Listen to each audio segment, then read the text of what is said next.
Air movement management is one of the most important yet least understood drying skills you'll learn. Most of our industry greatly misunderstands what air movement even does. There's this mentality that you just turn air movers on and everything is just gonna happen. The truth is, placing an air mover an inch or two in the wrong direction or just a few degrees at the wrong angle can completely sabotage all your other drying efforts.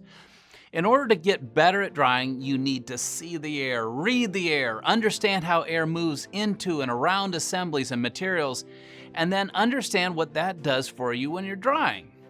For me, understanding how airflow works allows me to make drying decisions with a measure of confidence that I just would not have if I was guessing at how airflow might work in a given setting. This allows me to save more materials and be less destructive in the drying environment. Bottom line, we use psychrometry and vapor pressure differentials to set up great drying conditions. And you gotta have those great drying conditions. But it's the air movement that specifically targets the water. That's why air movement rightly belongs here in the drying science section. However, there's a lot of art mixed in with the science. I'm gonna help you to learn the science in this discussion, and later on we'll get into the application of air movers.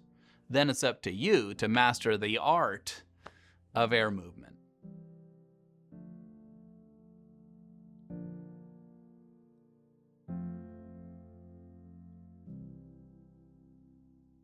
This is one of the things that I know I need to learn. Like, I want to know how many air movers to use and how to place them on a job. To me, it looks like they just randomly put them anywhere blowing across the floor. I have a bit more of a feel for this, but I know we aren't calculating air mover usage on the jobs. We have some software we've been using, but I'm not sure if it's right. Well, I felt like I had it until I just heard you talking. So now I'm not sure. I definitely haven't mastered air movement, but don't you just put airflow on water? I mean, is it that difficult? Is air movement difficult? No, but don't oversimplify it either. Let's talk about the science behind air movement by looking at the air movers. These are radial air movers. Low profile, light, easy to move and clean. They certainly aren't the highest performance, but man, are they convenient. The Axial is the king of air volume, the master of CFM. They're large, clunky, but they blow tons of air.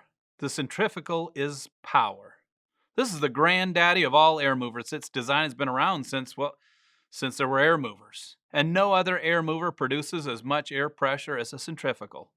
But their older design, heavy weight, and appetite for electricity has moved them out of the limelight. There are 3 metrics we look at with an air mover. 1, volume of air in CFM, or cubic feet per minute. 2, speed of airflow in feet per minute. And 3, pressure of airflow measured in inches of water. The CFM of air movers are usually published by the manufacturer, so that isn't something we're going to measure. Speed and pressure are important, but they're usually not published. They are, though, what makes airflow work in drying. They're also directly connected to one another. This magnehelix shows that connection as you see pressure on the top and airspeed on the bottom of the dial. An anemometer will help us to get accurate airspeed readings. Let's look at the air movers.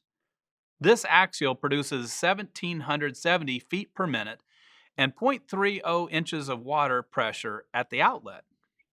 The centrifugal produces 2,623 feet per minute and 0.4 inches of water pressure at the outlet. And the radial produces 2,094 feet per minute and 0.45 inches of water pressure at the outlet. It's interesting how that changes, though, at about 8 feet away from the air mover. At 8 feet, the Axial produces 1,541 feet per minute and 0.05 inches of water pressure. The centrifugal produces 1,283 feet per minute and 0.1 inches of water pressure, and the radial produces 1,138 feet per minute and 0.05 inches of water pressure at about 8 feet away. This doesn't mean that any one of these air movers isn't the right choice, but now you better understand what the tools you're using are doing. There's a lot more than I thought to learning about air movers. You've got my attention. I really hadn't ever looked at pressure or airspeed as important. I've always focused on CFM. I also have always focused on CFM. So this is helpful. But now, what is the connection between these air mover stats and drying? I know you're getting to it, but let's go. Agreed. Let's go. So let's jump to the connection between velocity and pressure. This is a video of trees blowing in the wind. Is the wind blowing fast or slow? You can see it's moving slow. Yes. And how about in this video? Is the wind blowing fast or slow? Fast. So how do you know? You're not there. You aren't using an anemometer. How can you tell the wind is moving fast? You can see the wind blowing the trees all around. Yeah, you got the point. But let's look at another example. This is actually an example I want you to do right now. Hold your hand up in front of your face and hold your fingers loosely apart. Don't squeeze them too tight together or hold them too far apart. Just loosely together. And blow lightly on your hand. What do you feel? I can feel the air pressing against my hand, and some of the air was going between my fingers. Okay, now, same thing, but blow harder against your hand. What's changed? Same thing. I can feel air pressure, but there's more of it. And there's more air moving between my fingers.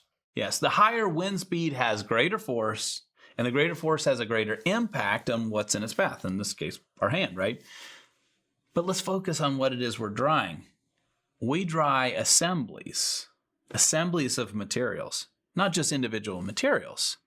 So that means the airflow that we're providing needs to get to where the water is, get inside those assemblies.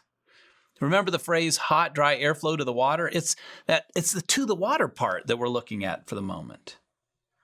Now, you'll see some people comment on airflow and drying and say that rapid airflow isn't necessarily valuable. That is nonsense. Both accelerated heat transfer and the pressure that comes along with rapid airflow is exactly what we need. The pressure gets the airflow to the water. If it was just materials that we were drying, may not be that important, but we dry assemblies. That means that we have to get airflow into the cracks and crevices of those assemblies, into the interstitial cavities. That's the voids inside those assemblies that we're trying to get to. That's where the water is challenging to get. And additionally, most of the water in a gypsum wall, if we're going to put airflow across the front of it, it's going to evaporate to the inside first. Why? Because there's no coating on the drywall on the inside.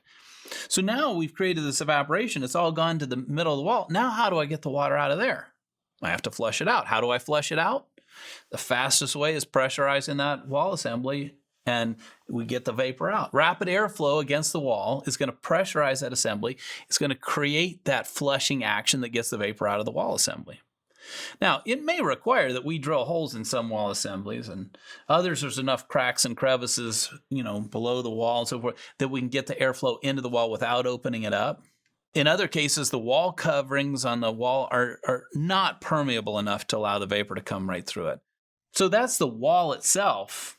But what about between the sill plate and the subfloor? Right where that framing sits right down on the floor.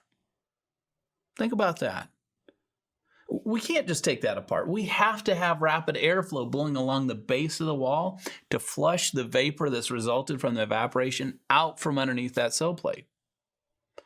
Now, let's go back to the video of the trees. Here's both of them, side by side.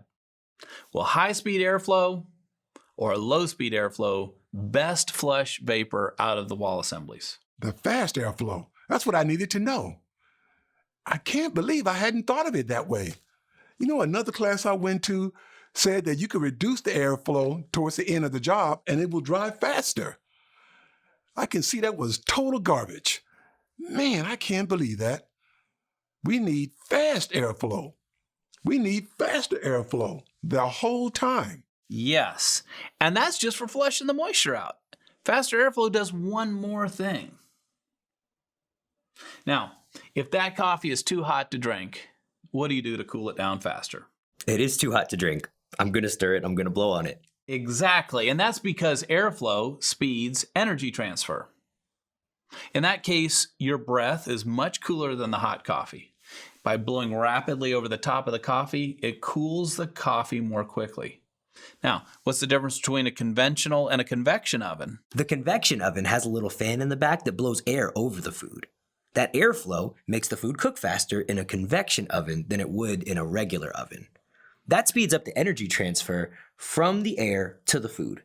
Yes, you've got it. And that's critical because when we're drying materials, we want to do two things. Dry the air, heat the materials. If you ever looked at an IR camera at materials that were wet, did the camera show the materials as warmer or cooler? Cooler. That's correct. And that's because of evaporative cooling. As moisture evaporates from the surface, it takes energy away from the surface with it. So technically, evaporation is a self-defeating process. As a surface evaporates or dries, it cools down. Cooler surfaces dry slower. So how do we keep evaporation moving rapidly? Move warm air rapidly over the surface of the wet materials and warm them up. That rapid airflow will transfer energy back into those wet materials faster, and the evaporation will take place more quickly. Exactly. And those are the two main things we're trying to accomplish with airflow. Sweep the vapor out of the assemblies. We do that with high speed, high pressure airflow, and transfer energy into the wet materials. And we do that through high-speed airflow. The airflow that you need has to be high speed, and with that high speed comes high pressure. When we talk about setting up air movers, it's going to fall right in line with these principles. And when we get into talking about materials and assemblies, we're going to talk about the need for potentially opening up assemblies. We might even need to use some sort of pressurization tools, which we have in this industry, that can either push air into the assembly or could possibly even vacuum air out of the assembly to create this flushing that we need. When we get into placing air movers in that segment, we're also going to talk about exactly where to place them, the angle to place them, and how many to use.